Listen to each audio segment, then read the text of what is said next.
বড় লোকের বড় অসুখ। পরিচালনায় সুবীর কুণ্ডু, চরিত্র চিত্রায়নী দিদিমার চরিত্রে সোমা সরকার ও কদমীর চরিত্রে আমি বৈশাল পাল। শুরু হচ্ছে শ্রুতি নাটক বড় লোকের বড় অসুখ।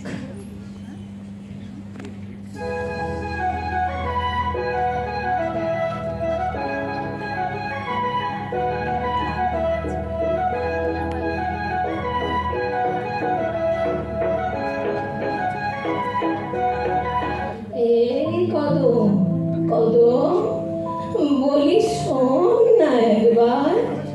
কদম ও কদম, কি বলো তো, এতবার ডেকে চলেছ?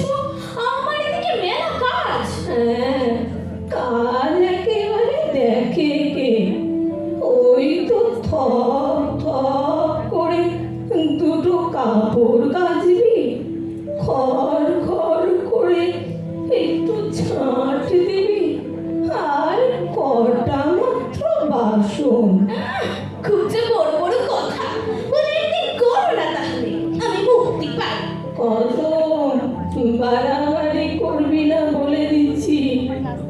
ভালোবেসে দুটো কথা বলবো বলে ডাকি, আর ওনার তাতে ভাব পারে। শোনো দিদিমা, তোমার বাড়ি ছাড়াও আমার আরো দুটো বাড়ি করে তবে নিজের বাড়ি যেতে পারি বলে আমারও তো সংসার আছে নাকি? ও কদম, কদম রে, কি হয়েছে বলো? তোর বৌদিমণি মনে হয় স্নানে গেছে। আমাকে ফ্রিজ খুলে একটু মিষ্টি এনে দে না রে। বাবা ও বাবা, এত এত সুগার পেশেন্ট তুমি মিষ্টি খাবে? আরে, বৌমার ভাই দিল্লি থেকে নিয়ে এসেছে, সে নাকি দারুণ খেতে। আমাকে একটু তো দিতে পারে বল? আরে, মরণ এলে ঠিকই মরতে হবে, তার আগে এই ছোট ছোট ইচ্ছেগুলোকে মনের মধ্যে মেরে ফেলবো। বৌদিমণি যদি জানতে পারে? আরে, পারবে না রে, পারবে না। অল্প একটু আনবি। কিন্তু দিদিমা, এতে তোমার শরীর খারাপ করলে কি করবে? দূর, কিচ্ছু হবে না আমার। কত যেন ভালো আছি আমি। দুটো কথা বলার কেউ নেই আমার। সারাদিন জানালা দিয়ে তাকিয়ে বসে থাকি, হাওয়ার সঙ্গে কথা বলি, গাড়িগুলো যায় হুস হুস করে। কেউ দাঁড়ায় না, কেউ কথা বলে না। তোর দাদা বাবু শেষ কবে আমার ঘরে এসেছিল কি জানি, মনে পড়ে না আর। বৌদিমণির তো স্কুল, এনজিও এসব থাকেই।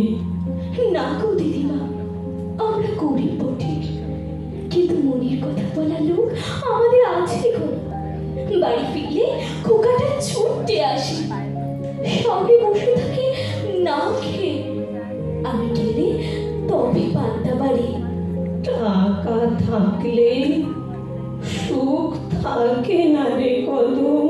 তোমাদের পাশের বাড়ির ওই জেঠিমার তো আরো খারাপ অবস্থা গো। মিসেস সান্যালে, হ্যাঁ, অনেক দিন দেখা সাক্ষাৎ নেই। কেমন আছেন উনি? তোমার মতোই। তোমার ছেলে বউ ঘরে থেকে তুমি একা, আর ওনার ছেলে বউ বিদেশে থেকে উনি একা।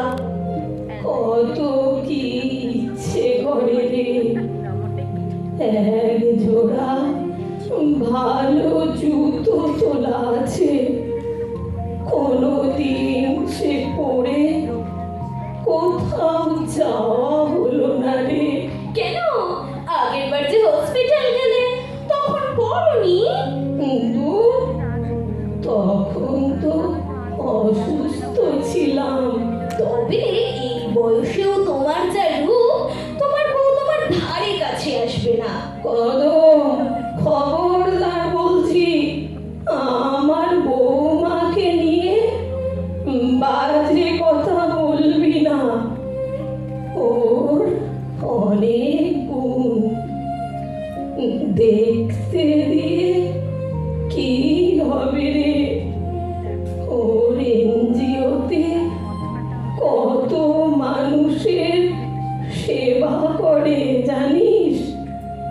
এই তো সেদিন ফোনে কাকে যেন বলছিল একটা বৃদ্ধাশ্রম নাকি করবে, বয়স্ক মানুষের বাড়ি বাড়ি।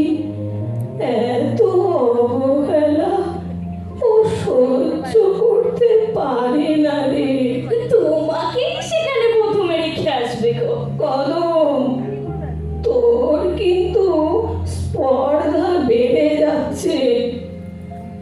ভালোবাসি বলে তুই আমার বাড়ির বউকে নিয়ে বাজে কথা বলবি? ও, বুড়ির আবার মায়ে লেগেছে। বেশ বেশ, আমি গেলাম। আমার কাজগুলো তো তুমি বা তোমার বৌমা কেউই করবে না, সেই আমাকেই করতে হবে। ও কদম, কদম, শোন না একবার। না, আসবো না। আমি এখন ঝনঝন করে বাসন মাজবো। রাগ করিস না রে, আরেকটি বার আয়। ও, শোনো দিদিমা, তুমি ডাকলে না না এসেও পারি না, কিন্তু তোমার সঙ্গে গল্প করতে গিয়ে যে আমার অনেক দেরি হয়ে যায়। ওই মিষ্টিটা। বেশ, তুমি বসো, আমি দেখছি আনতে পারি কিনা। হ্যাঁ, ফ্রিজটা খোল, ওই সামনে আছে। হ্যাঁ, ওই বাক্সে আছে। আহা, দিল্লির মিষ্টি, দে কদম, দে, দুটো খাই। এই নাও, খাও। কতদিনই বা বাঁচবে আর? খেয়ে মন ঠান্ডা করো। আমি যাই, কাজগুলো সব সেরে ফেলি। কদম, কদম, শোন না একবার। আহ, আবার কেন ডাকছো দিদিমা? আচ্ছা বলো তো, তোমার সঙ্গে গল্প করলে না চলবে? এত কাজ যে বাকি। তোর ব্যাগটা একবার নিয়ে আন দেখি। কেন, কি হবে? যা বলছি কর। এই তো আমার ব্যাগ, আমার কাছেই আছে। ওই আলমারিটা খোল, এই নে চাবি। পায়ের ব্যথায় নিচে উঠতে পারবে না, সবকিছু দিয়ে শুধু কদম কদম কদম, আর ঝগড়াও করতে ছাড়বে না। দূর, ভালো লাগে না। একেবারে নিচে একটা প্লাস্টিকে জড়ানো আমার নতুন জুতো জোড়া আছে, নিয়ে আয়। ও বাবা, এখন এই জুতো পরে কোথায় যাবে গো দিদিমা? ডিস্কো যাবে নাকি? ফাজলামি করিস না, নিয়ে আয়। এই নাও, এনেছি।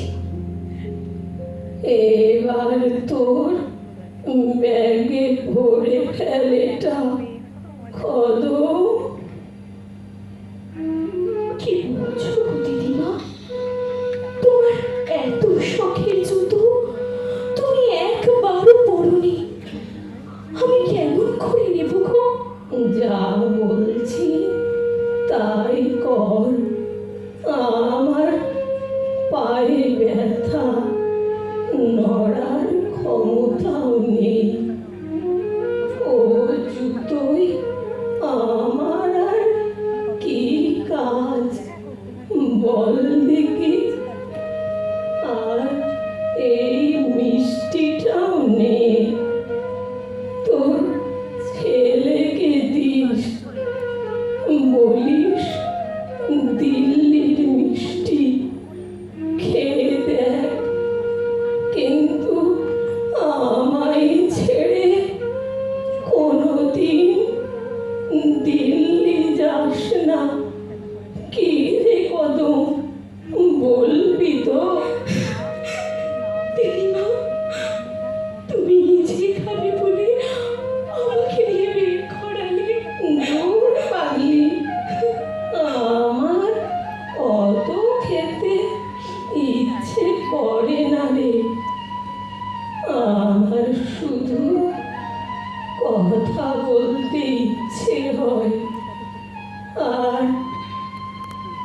তুই যে রোজ এসে আমার সঙ্গে কথা বলিস, ঝগড়া করিস, এ মিষ্টির চাইতে কম কিসে বলতো? দিদিমা এরকম করে বলবেন না।